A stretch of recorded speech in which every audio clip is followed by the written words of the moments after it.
Неделя студенческих отрядов – это ежегодное событие, приуроченное к празднованию Дня РСО. В рамках нее бойцы организуют различные мероприятия для себя и кандидатов, в том числе и для потенциальных. В Республике Коми движение существует уже 55 лет. Молодежная организация занимается гражданским и патриотическим воспитанием участников, развивает их творческий потенциал и обеспечивает временной трудовой работой. Меня позвала подружка, она сказала: тут очень классно. Я думаю, ну ладно.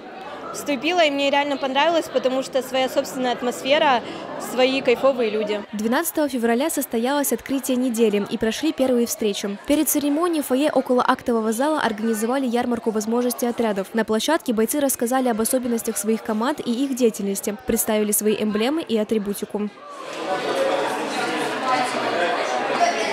Само открытие прошло в формате выступления действующих отрядов. Бойцы представили свои творческие номера, а также объявили программу на следующие дни. Неделя студенческих отрядов включит в себя дружескую встречу по спортивной игре «Так-регби», юбилейный концерт к 20-летию движения РСО, карьерный форум «Труд-Крут», волонтерские выходы в приюты, день донорства и мероприятия для сближения подразделений. Отряды между собой коммуницируют и, так скажем, подготовят себя к профессиональному обучению, когда в течение 3 месяцев следующих мероприятий становится чуть меньше, потому что студенты начинают учиться, готовиться к летнему периоду, к трудовому семестру, поэтому на НСО нужно как можно больше событий, активностей и встреч. Первый день завершился встречей с ветеранами движения. Нынешние бойцы расспросили гостей об их истории вступления в организацию, деятельности и опыте. По словам одного из ветеранов, во время их студенчества в городе функционировало не так много отрядов, как сейчас. На сегодняшний день в Сыктывкаре работают направления строителей, педагогов, сервисников, медиков, проводников и трудовые отряды подростков. Вступить в объединение могут школьники и студенты, начиная с 14 лет.